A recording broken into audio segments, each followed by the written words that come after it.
Olá, boa noite. Nós estamos para mais um estudo ao redor da mesa. Hoje é dia 13 de maio de 2020. Hoje você está vendo também um estúdio um pouco diferente. Realmente, nós não estamos na igreja. Eu estou fazendo hoje da minha casa. Como igreja, nós também estamos envolvidos em cumprirmos o isolamento social, cuidarmos para que menos pessoas estejam nas ruas e assim essa contaminação diminua e logo possamos estar juntos novamente nas nossas atividades normais, inclusive nas celebrações na igreja. Por isso hoje nós vamos fazer cada um de sua casa. Essa é a proposta. Reúne os seus queridos, reúne aí tua família, pegue a Bíblia e nós vamos estudar a palavra do Senhor. Antes de nós estudarmos a palavra, vamos orar, pedindo a orientação do Deus que vem até nós. Por isso nós adoramos a esse Deus que vem até nós, abrir as nossas mentes e corações para aprendermos mais da palavra dele. Oremos. Senhor, nós te adoramos porque o Senhor está conosco. Ainda que não estejamos juntos e juntas, o teu Santo Espírito habita em nós. Portanto, as nossas casas passam a ser também templo, espaços de adoração. Nesta hora, Senhor, quando nos reunimos para estudarmos a tua palavra, suplicamos ao teu Santo Espírito que abra as nossas mentes e os nossos corações, a fim de que possamos aprender mais de ti, sobretudo praticarmos as tuas orientações nas nossas vidas. Cuide e abençoe de todo o teu povo. Nós oramos, adoramos, em nome de Jesus Cristo. Amém. Para início do nosso estudo ao redor da mesa, abra sua Bíblia no Salmo de número 62. Salmo 62, faremos a leitura dos 12 versículos desse salmo. Diz assim a palavra do Senhor: somente em Deus, ó minha alma, espera silenciosa. Dele vem a minha salvação.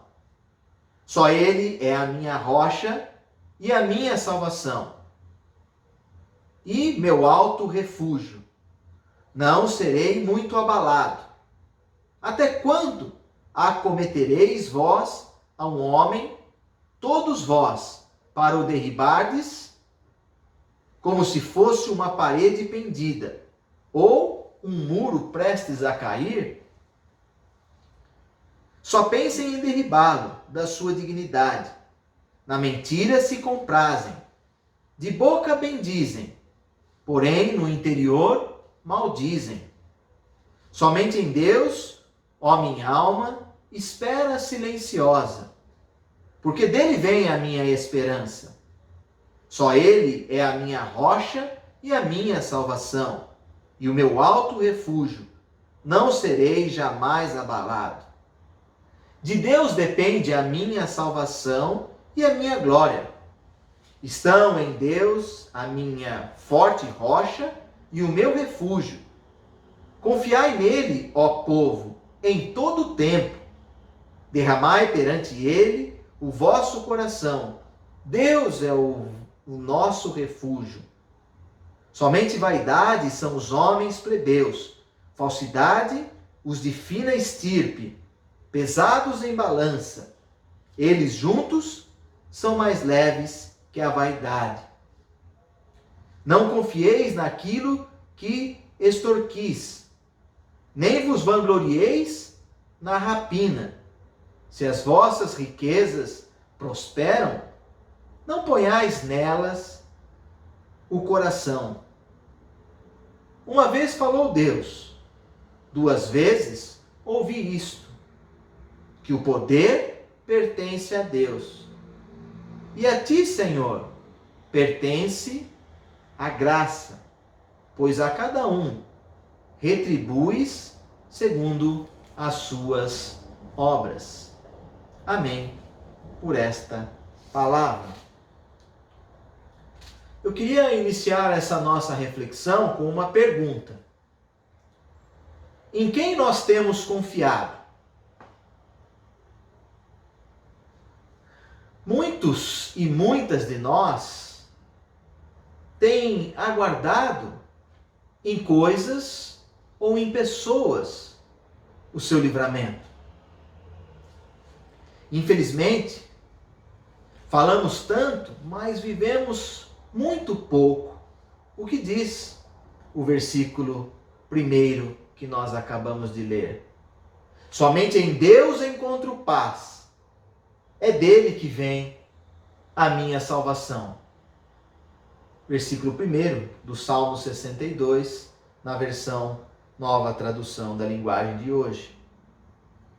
A comparação que o salmista faz aqui, quando eu e você confiamos em coisas ou em pessoas, é a seguinte: que nós muitas vezes colocamos as esperanças naquilo que está perdido e caído, como um muro prestes a tombar. Não coloquem a sua esperança e a sua confiança nas pessoas e muito menos nos seus bens. Isso, infelizmente, é o que nós conhecemos como exploração.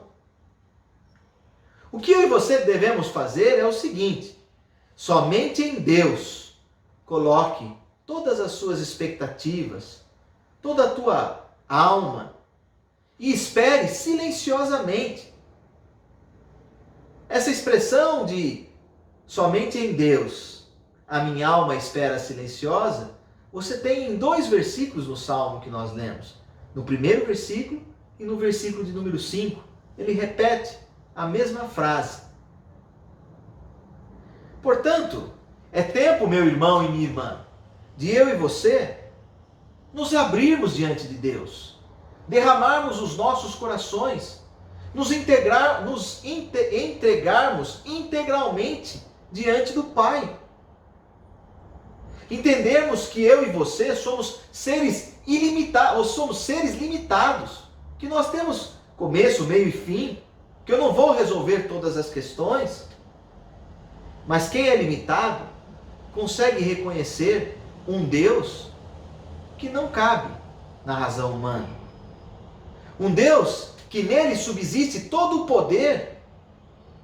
Um Deus que é amor, ama os seus filhos de maneira incondicional e por isso nos oferece a salvação. Portanto,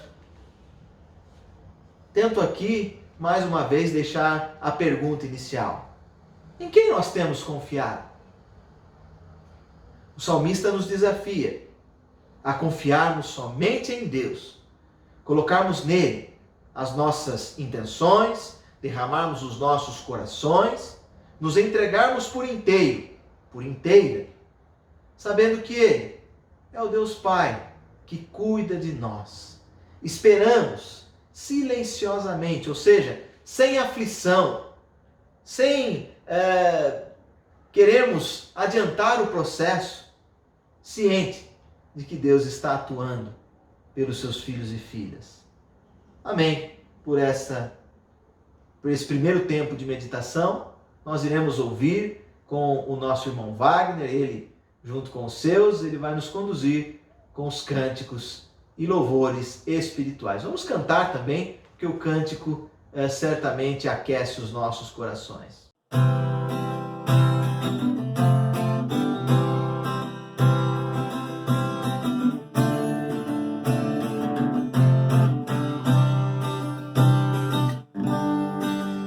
Segurança sou de Jesus,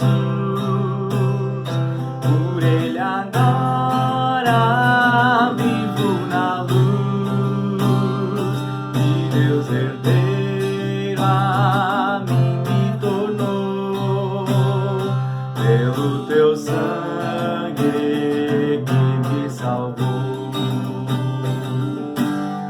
Canto a minha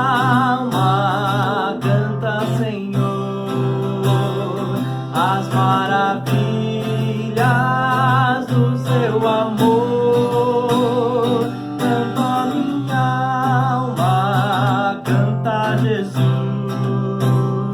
por Ele vives hoje na luz. Inteiramente me submeti, plena alegria nele eu senti, os céus padecendo, tenho na cruz graça inefável por meu Jesus. Canta minha alma, canta ao Senhor as maravilhas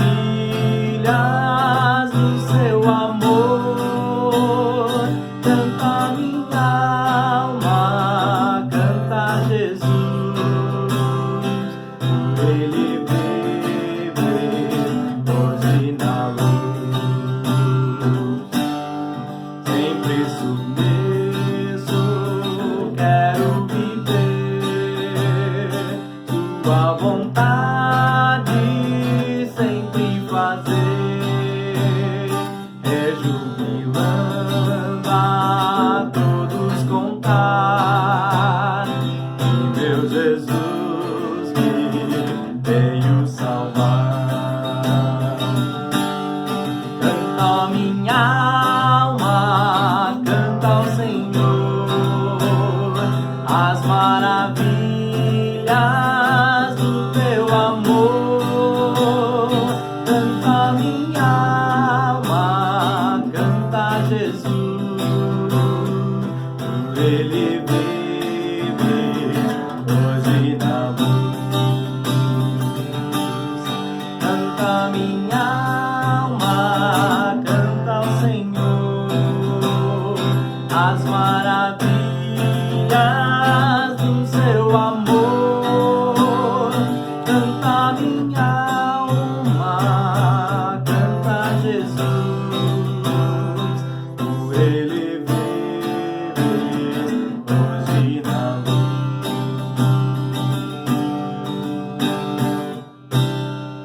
Quem vai edificar, quem vai fortalecer a igreja é o nosso Deus, através do Espírito Santo. E você é a igreja na sua casa. O templo do Senhor hoje é a tua casa. Isso é importante a gente mencionar. As pessoas dizem, olha, eu não estou conseguindo adorar ao Senhor. Olha, meu irmão, lembre-se que as primeiras comunidades cristãs iniciaram nas casas. Então Deus atua na tua casa. É isso que nós queremos dizer nesta noite. E que também é templo do Espírito Santo a nossa vida. Meu corpo, o seu corpo é templo do Espírito Santo de Deus. Nós vamos cantar agora, para que o Senhor edifique uma morada para Ele em nossas vidas, na nossa casa. Deus não habita em tendas ou em templos feitos por mãos humanas. Ele habita nas vidas do seu povo. Vamos ser a igreja de Cristo, mesmo no isolamento social. A igreja de Cristo é atuante. Edifica.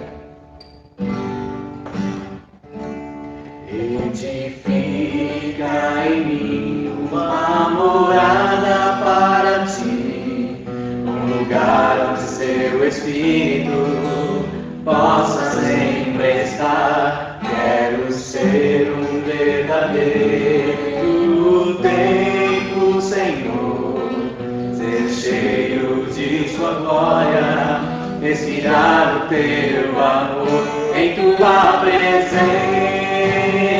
Sou cheio de tua glória, tua vida em mim, minha vida em ti, em tua presença, caminho em vitória.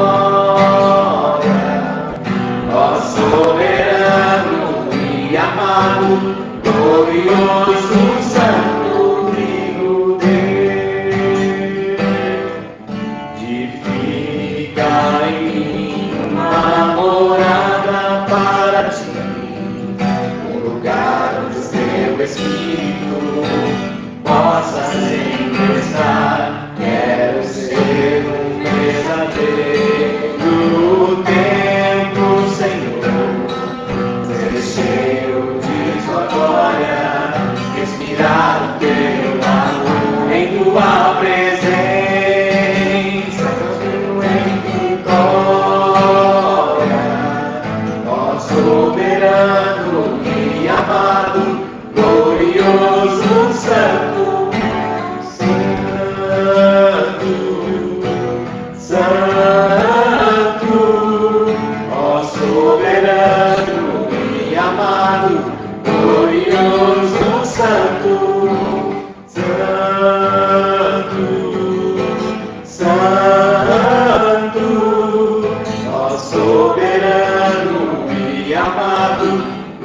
glorioso Santo Trino Deus. Amém, né? Como é bom louvarmos, cantarmos ao Senhor, sabendo também que o cântico, ele nos edifica. Nessa perspectiva de estarmos ao redor da mesa, nós continuamos meditando na palavra do Senhor. E eu convido você a abrir a sua Bíblia no Evangelho segundo São João, capítulo 21. Nós faremos a leitura dos 14 primeiros versos do Evangelho de João, capítulo 21. E diz assim a palavra do Senhor: Depois disso, tornou Jesus a manifestar-se aos seus discípulos, junto do mar de Tiberíades. E foi assim que ele se manifestou.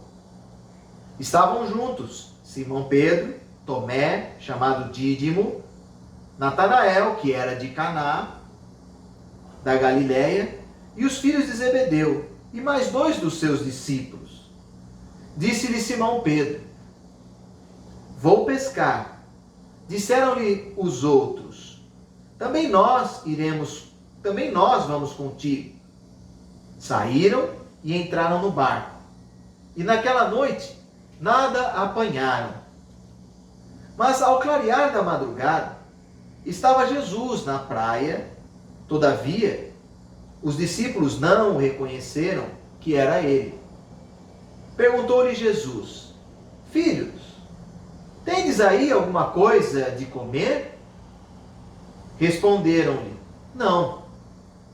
E então lhes disse: Lançai a rede à direita do barco, e a achareis. E assim fizeram.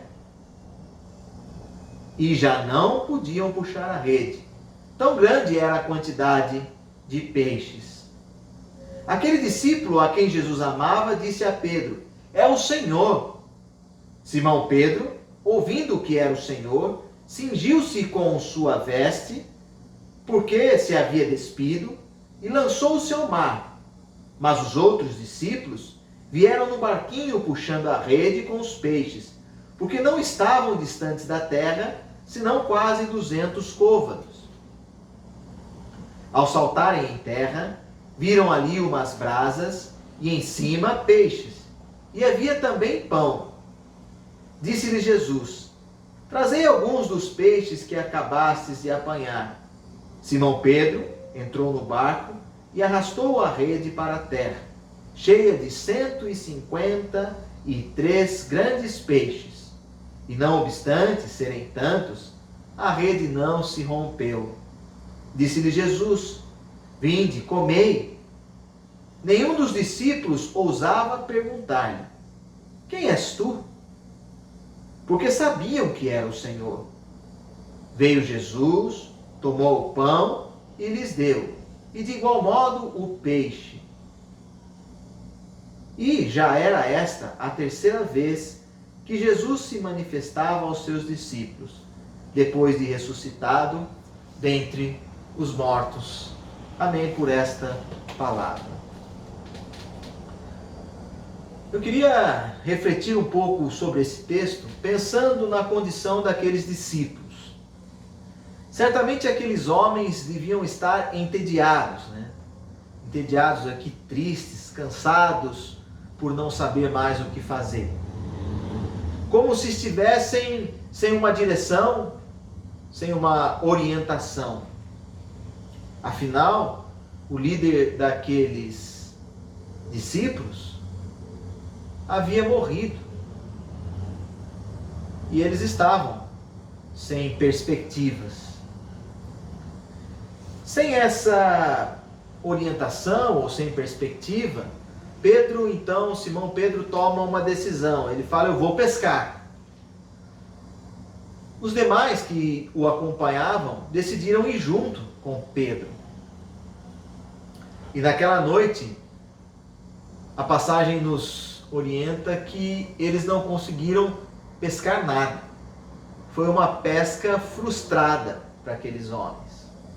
E quando já estava clareando, na beira da praia, o Senhor Jesus surge. Então, o Senhor Jesus da praia e uma distância de 100 metros aproximado onde estava o barco, ele grita e pergunta o seguinte: filhos, vocês têm aí alguma coisa para comer? Aqueles homens respondem, sem reconhecer quem era aquele que gritava da praia: não, nós não temos nada, não conseguimos pescar nenhum peixe sequer. O mestre então orienta os discípulos para que eles lançassem a rede do lado direito do barco. Então, quando eles jogam ou lançam a rede para o lado direito, eles conseguem pescar 153 grandes peixes. Eram tão grandes os peixes que eles não conseguiram retirar a rede da água. Tamanho era o peso daquela pesca. Então, quando acontece essa pescaria, o discípulo a quem Jesus amava reconhece que era o Senhor. Pedro também entende que ali estava Jesus ressurreto. Então ele se veste rapidamente, entra na água e vai ao encontro. E o restante, junto com o barquinho, também se aproxima da praia. E quando eles chegam na praia, ali tem um banquete. Eu digo um banquete porque devia ser muito gostoso, né? Às margens do lago, um jantar, né? E com um convidado muito especial.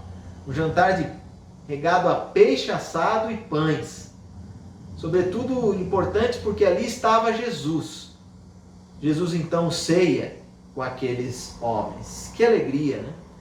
Para quem não tinha mais esperança, para quem estava desanimado, entediado, cansado de não saber o que fazer, vem ali o Senhor Jesus e, além de oferecer e prover uma bela pescaria, também prepara um delicioso jantar. A partir desta mensagem que o autor de João coloca para nós, eu queria extrair duas lições importantes para as nossas vidas. A primeira delas, a primeira lição que eu queria destacar: depois que nossas vidas são transformadas por Cristo, nós não conseguimos mais viver sem a direção dele. Depois que a sua vida e a minha vida é transformada por Cristo, nós não conseguimos mais viver sem a direção dele. Aqueles discípulos acabaram por se esquecer de que eles não eram mais pescadores só de peixes. Como nós lembramos lá do Evangelho segundo São Mateus, capítulo 4, versículo 19, eles agora eram pescadores de pessoas. Portanto, por mais que eles tentassem voltar à velha vida, aquilo não daria certo. Sabe, conosco também é assim. A partir do momento que Cristo entrou na minha vida, eu fui transformado. Eu quero voltar às velhas práticas, àquilo que eu fazia. Você vai perceber que não dá certo. Você e eu não conseguimos mais viver sem a orientação do Mestre Jesus. Por isso, a vida deles não conseguia seguir adiante. A pesca não ocorria mais, porque eles estavam sem a orientação do Senhor. A partir do momento que eles entendem que Jesus não estava morto, que Jesus havia vencido a vida, vencido a morte, com vida melhor, então eles conseguem tocar adiante, né? E aí a pesca dos 153 grandes peixes. Pense nisso. Depois que o Senhor tocou a sua vida e tocou a minha vida, nós não conseguimos mais viver as antigas práticas. Agora tudo é transformado. Eu não vivo mais sem a orientação do Mestre Jesus. Segunda lição: Deus sustenta e cuida das pessoas que Ele chama. Segunda lição: Deus sustenta e cuida das pessoas que Ele chama. Sabe, quando Jesus transforma a nossa vida, tenha uma certeza. Ele vem com a provisão dele. Além de estarem entediados, certamente aqueles homens também tinham as suas dificuldades, como nós, né? As crises financeiras, né? Eram pessoas pobres. Os seguidores do Senhor Jesus também tiveram que deixar tudo para trás, né? Eles deixaram vida, família, função. Por isso também eles tinham uma preocupação com o sustento. E aqui Jesus surge justamente nessa hora, para mostrar para eles que Deus providencia o alimento. Deus providencia o sustento para aqueles e aquelas a quem Ele escolheu. Aí tem uma importante lição, né, para nós. A gente está cheio de interrogação, né? Como é que eu vou sobreviver? Como é que vai ser a minha vida? A palavra tem nos dito: caminhe com o Senhor, siga as orientações do Mestre, e não vai faltar o sustento para a tua vida. Lembre-se, o seu Deus é o Deus da providência. Ele vai cuidar de tudo. Ele vai te orientar onde é e como você vai lançar as suas redes, como é que você vai seguir a sua vida daqui para frente. Outra importante lição também que nós temos do Deus que sustenta e cuida das pessoas que Ele chama, é com relação àquele belo jantar que Deus prepara. Quantas vezes você não se sentiu cansado, sobrecarregado, e Deus lhe preparou um banquete para que você se reanimasse? É assim. Ele vem e prepara a mesa para os seus filhos e filhas. Quando você acha que não dá mais, que você cansou, que a sua energia acabou, que a sua força de vontade foi-se embora, Deus prepara um banquete maravilhoso para nós, a fim de que eu e você possamos provar do peixe assado, também do pão que Ele tem, e assim nos alimentarmos e continuarmos a caminhada com todo o vigor, com toda a força. Eu, particularmente, gosto muito de refeições, né? Quem é que não gosta? E certamente você já participou, né, de uma refeição que te revigorou.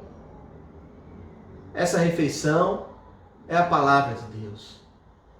Ele quer também que você se fortaleça, que você se revigore a partir do banquete que Ele tem posto por meio de sua palavra. Espero que nesse estudo ao redor da mesa, você com a tua família aí também desenvolva e continue esse debate a partir do texto que foi proposto e desta introdução, tanto do Salmo quanto do Evangelho, porque é assim que o estudo acontece, né? Quando ele é partilhado, quando existe o debate, quando existe o compartilhar. Nós agora vamos interceder pelas pessoas da nossa igreja. Nós vamos orar por famílias. E eu queria que você colocasse no seu coração agora aquele pedido, aquela família que Deus despertou para que você orasse por ele, por ela. Vamos orar juntos e juntas, você aí da tua casa, eu da minha, mas unidos através do Espírito Santo de Deus. Oremos. Senhor, nós intercedemos por cada pessoa que está assistindo e participando desse estudo. Senhor, nós clamamos que o Teu Santo Espírito abençoe cada vida e cada família. Não só as que estão assistindo, mas também aquelas que caminham e que por vezes, ó Pai, não têm direção, estão entediadas, porque não entenderam que depois que o Senhor toca na nossa vida, nós não conseguimos mais continuar nas velhas práticas. Também, ó Pai, que o Senhor atenda com a Tua providência famílias que estão preocupadas porque perderam os seus empregos, tiveram parte dos seus salários cortados. Pessoas que já não conseguem encontrar um emprego. Que o Senhor mostre, Senhor, a Tua providência e o Teu cuidado para com esses e essas. Que o Senhor ofereça um jantar, um banquete, através da Tua palavra, para que eles e elas possam se sentir revigorados e revigoradas para continuar a caminhada. Senhor, nós lembramos das pessoas que estão enfermas. Coloque tua mão santa. As que estão, ó Pai, as famílias que estão enlutadas, pessoas que perderam os seus entes queridos e que não tiveram nem a oportunidade de velar os seus mortos. Senhor, nesse momento de tanta tristeza, que o Senhor ofereça o seu banquete para renovar as esperanças desses e dessas. Senhor, que o Senhor providencie na vida de todo o teu povo aquilo que eles mais precisam, ó Pai. Que, Senhor, nós colocamos também as famílias da nossa igreja, que por vezes enfrentam tantos desafios, que eles possam, ó Pai, serem abençoados e abençoadas por Ti. Lembro-me também da família de oração desta semana. Lembramos da Marjorie, do Marcelo, da Julinha e da Lívia. Cuida desses queridos, eles são a nossa família de oração dessa semana. E toda a igreja, todo o povo de Deus está orando por eles e elas. E tantos outros pedidos. Cada um que está agora vendo esse vídeo tem uma causa, um pedido no coração. Eles estão comentando com os seus queridos aí em casa. Que o Senhor atenda, ó Pai, a cada pedido, segundo a Tua santa vontade. Porque o Senhor disse para nós que se nós orássemos em Teu nome, o Senhor ia atender para que fosse feita a vontade do Pai. Derrame as Suas bênçãos sobre todos e todas. Nos guarde, ó Pai, em saúde. Por isso nós estamos reclusos nas nossas casas, a fim de que o vírus não contamine mais pessoas. Nos guarde, Senhor. E se o Senhor assim encontrar graça em nós, para que possamos passar por esse momento da melhor maneira possível, ainda que seja uma época bastante difícil. Nós oramos e pedimos tudo em nome de Jesus. Amém, Senhor. A paz do Senhor, igreja.